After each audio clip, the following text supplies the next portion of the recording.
Okay, now this is the question he has given. So he has given a truss element.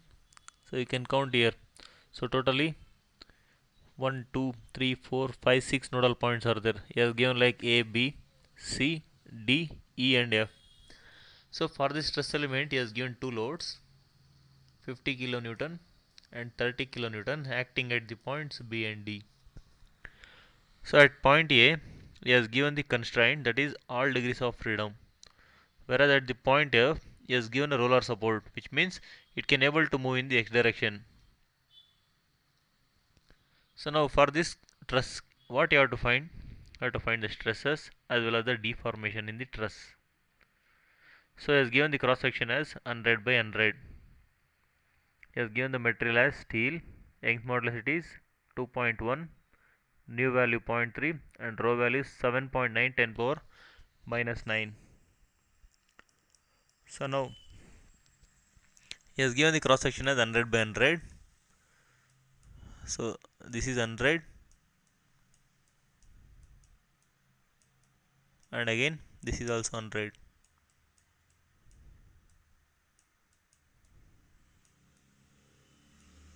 So using this midpoint, if I locate at 0 comma 0, now you can see the coordinate values how to calculate. This point it is C, D, E and F.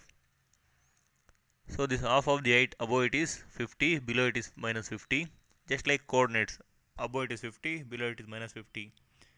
In the same way, in horizontal way, this what you call the breadth, it is minus 50 this side and 50 this side. So using this you can calculate the coordinate values, it is 0, 50 comma 0, 0 comma 50, minus 50 comma 0 and 0 comma minus 50. This any you already know, the same I used in the previous problem also. So first let us solve this problem. So what is the procedure we are using? We are using M, H, P, C, L, L. So first one is the material. So I'll just on the software. iPermesh 2017.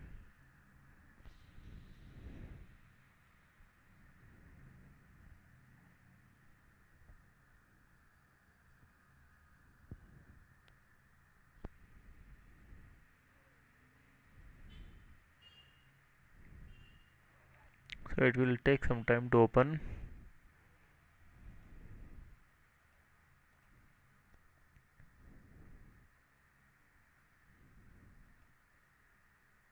Okay.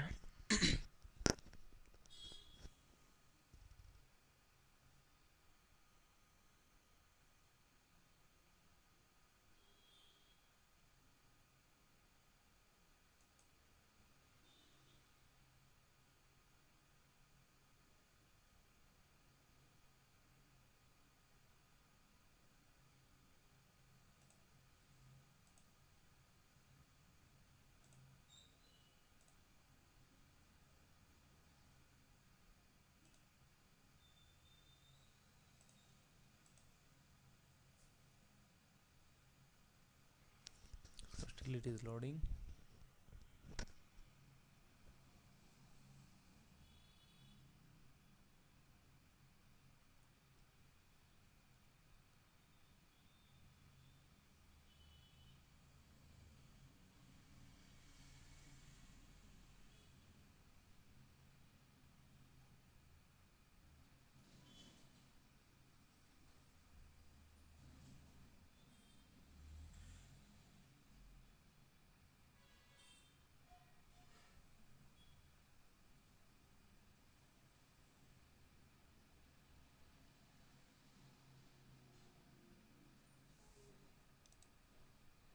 Okay, now so we are solving with the OptiStruct. We can select the solver as the OptiStruct. Okay.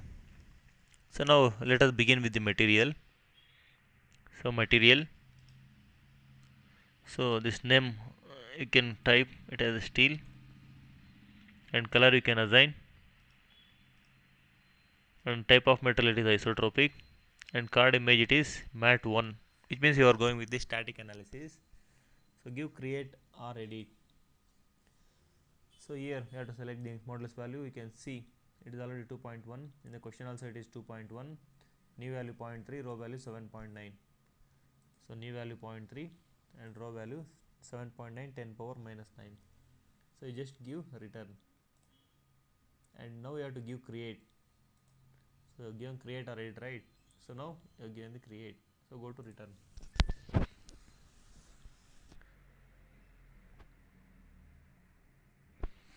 So now after this, so once M is over, the next is the H.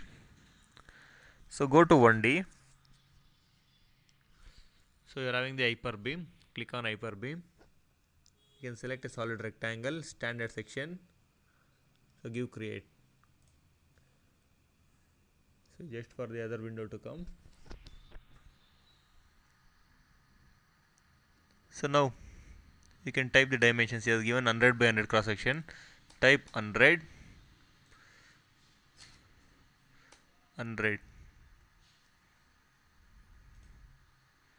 So give F. That is the fit. You can check here A is also 100, B is also 100.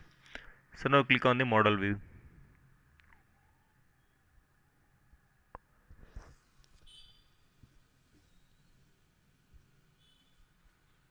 So now hyperbeam is also over. So next is the P. So P is nothing but the property collector. So where it is? So here you can see the properties. You can click on the property. So property name. Since we are solving the truss problem, I will give the truss only. So color you can give some color, and the type it is 1D. Card image you have to select the beam. So here why you are going with the beam is the beam can track the transverse load as well as the inclined load also, whereas the bar it won't take the transverse load. And you can see in the card image there is no truss element is available. So you are going with the beam. So material you have to select the steel that you have created previously, and the beam section also you have to select the rectangular section. So now give create or edit. So here if you are going with the beam, you have to go with the continuation line 2. So click on it. So now you have to type the values of C1A, C2A, all these values, which means it is available here. So 50, 0, 0, 50, minus 50, 0, and 0, minus 50. Those values you have to type here. 50, 0, 0, 50, again minus 50, 0, 0, and last one is also minus 50. So now go to return.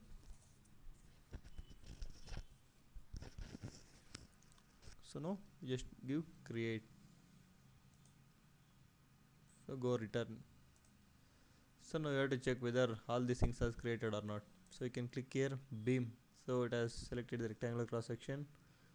The material it has created the steel. Properties it has created the truss properties. So now so MHP is over. Next it is C. C is nothing but the component collector.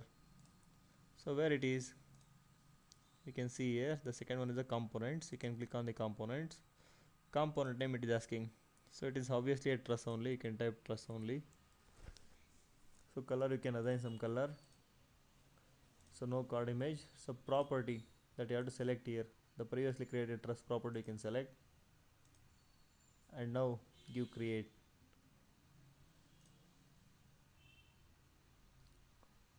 So you can see in the component collector it has created the truss. So go return. So once this is over, the next one is the load collector. In order to apply the load collector you need a model. So first we have to create the model. For creating the model you have to look at these coordinate values. First you have to create the nodes. So let us create one by one. First one is the 0, 0. So go to geometry, click on the nodes. So first one it is 0, create. For second one it is 4000 comma 0.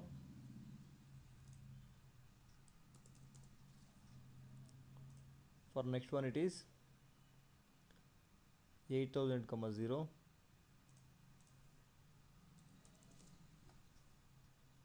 Again next one it is 11000 comma 0.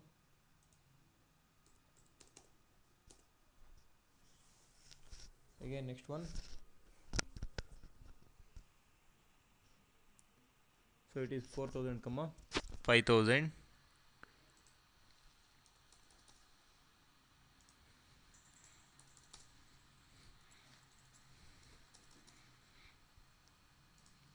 Again next to last one, it is 8000 comma 4000.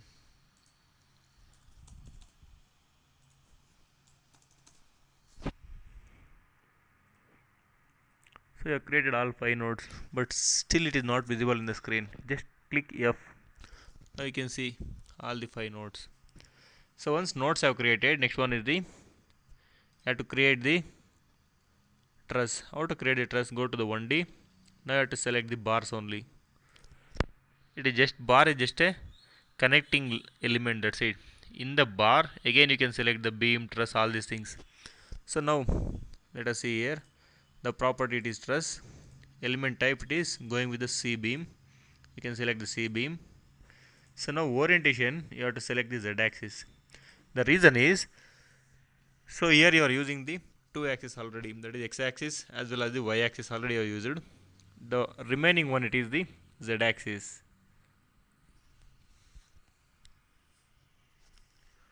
So now the orientation Z axis you have given. So node 1, you click for the node A, node B. The same way you can create the truss element by joining the required nodes.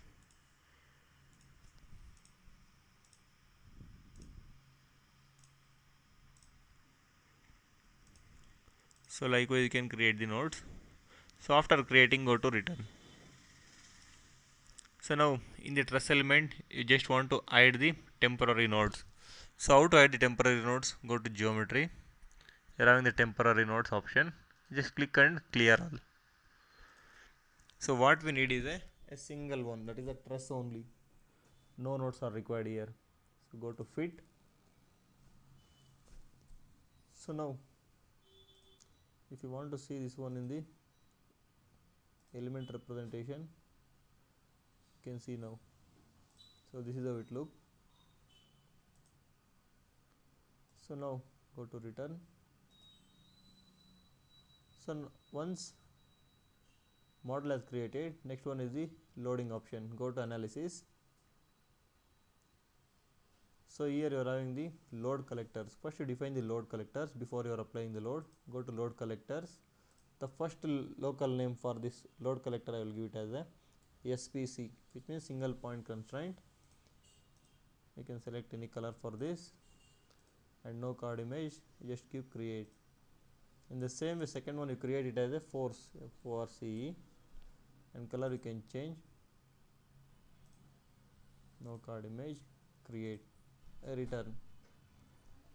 So you can give return. So after this in the analysis, so first you have to go to the constraint.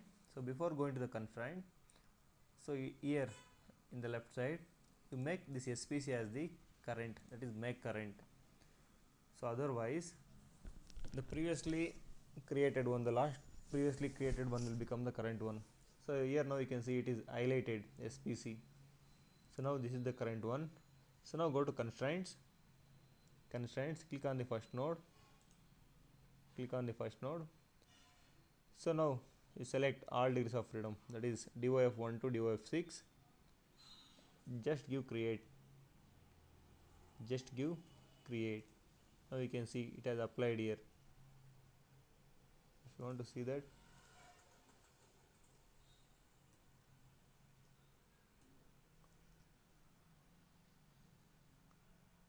so again you can select the other node.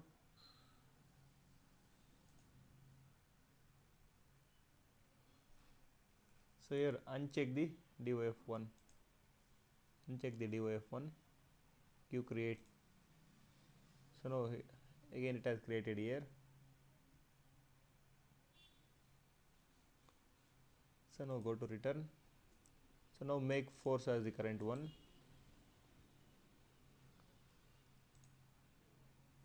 So now go to the forces, you select the top one, select the top one. So here along y axis the first one it is 50 kilonewton, you can select here minus 50 kilonewton, create. In the same way you select the other node, you select the other node. So now it is minus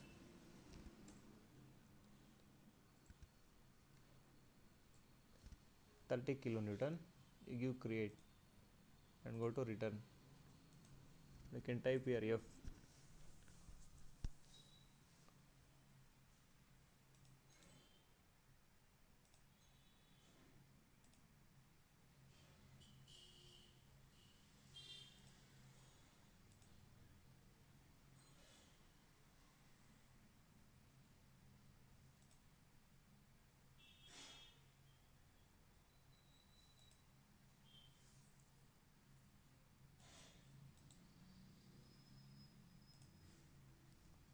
So after this go to file, save as. You can save this one by giving some name to it.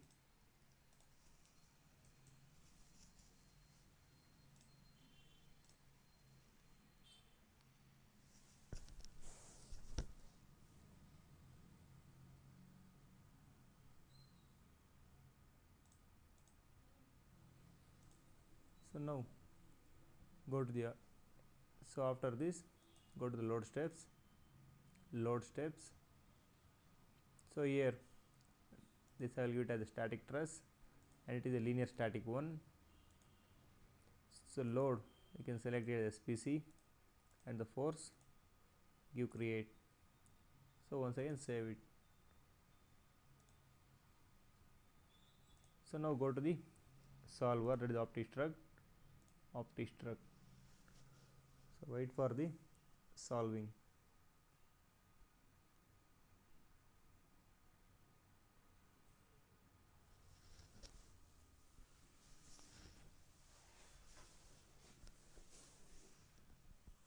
So now you can see here.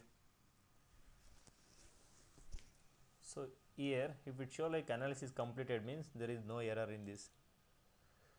If it shows some any error means that error you have to again correct it. So right now there is no error. Go to results, go to results, just wait for the other window to come.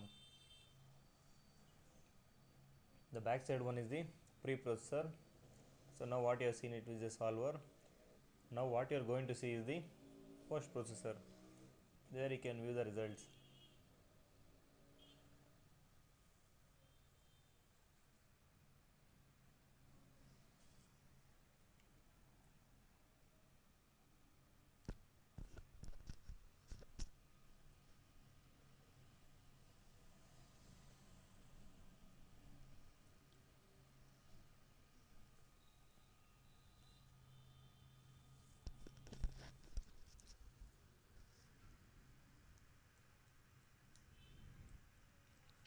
Okay, now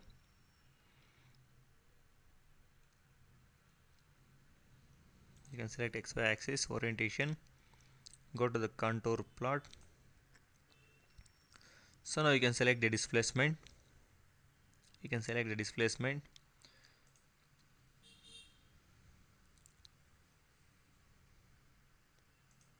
So now just give apply.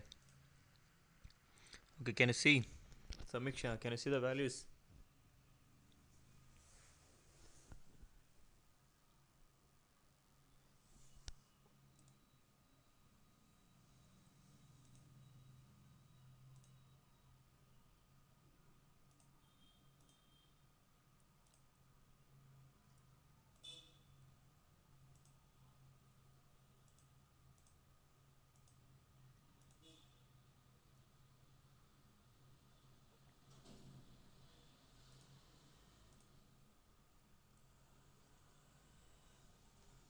So in the same way, so here what you have to copy is only the maximum displacement in the truss, 2.54.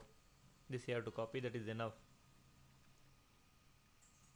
In the same way, now you have to go with the element truss. In this element truss you have to copy two things. So one is the SAC, longitudinal stress, apply. So this maximum value whatever it is showing, 3.16, 10 power 0, that is 3.16 Newton per mm square. And the minimum value also you can copy.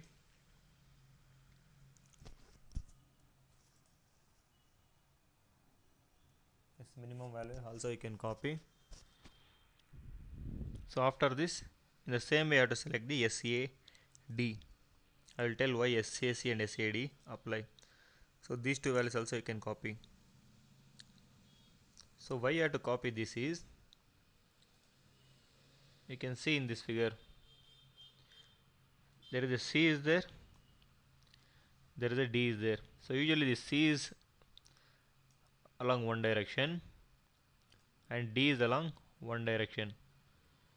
So just like longitudinal as well as the transverse, that's it. So these two values are required.